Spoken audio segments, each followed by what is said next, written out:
Welcome to Texas Tech TV. Brian Jensen along with John Harris, Chris Level, the Texas Tech Sports Network radio crew with you. We're getting excited about the big opener for the 2013 season. Probably about as anticipated an opener as you can have because it starts the Cliff Kingsbury era for Texas Tech against SMU in Dallas. And this, of course, keys to the game, where we go through the three things that we think are most important for the Red Raiders to come out of Dallas with a victory and start out 1-0 for the season. Let's get it started with John, who's, of course, had season openers for about 100 years or so. Quite a while. Yeah. A lot of interest, obviously, a lot of interest in what's going to happen when the Red Raiders take the field on Friday evening. Still not certain about the quarterback, but I think inside the Red Raider football camp, it's not so much a concern about who plays quarterback, but who protects those guys. And up front, LaRaven Clark is your only really experienced offensive lineman playing at that left tackle spot. Everybody else relatively inexperienced. I think the offensive front for the Red Raiders absolutely has to play well.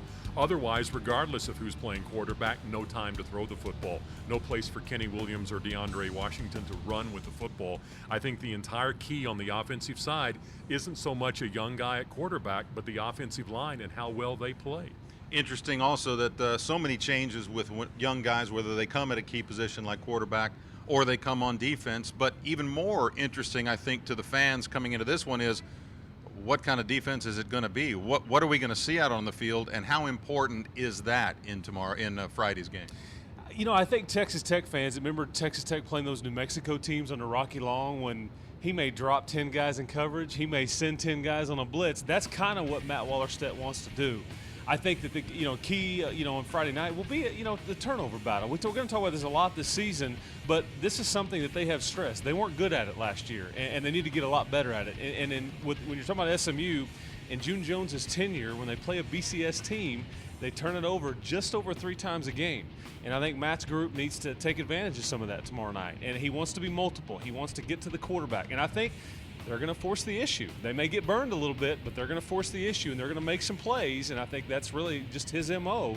So and that's going to be honestly one of the strengths of this football team is that front seven. There's not many questions there at all, and you really can't say that when you start looking around at some of these other position groups, but that front seven is pretty strong. You know, the other part of that turnover battle is the other side, and SMU last year, one of the best in the country at getting turnovers. And that's worth mentioning. They had 19 in 2 games, Yeah. So it skews the stats a little bit, but they had 10. You don't want to be one of those 2 games. Exactly, it's exactly right, but yeah, good point.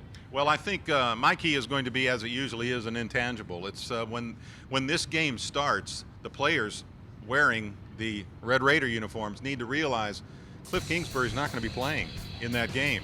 He is going to be on the sidelines. There's been so much talk, so much hype coming into the season, and the excitement is so great for a good reason with the Cliff Kingsbury era starting. But he realized it. I think the staff has realized that this has got to be focused now back onto the players.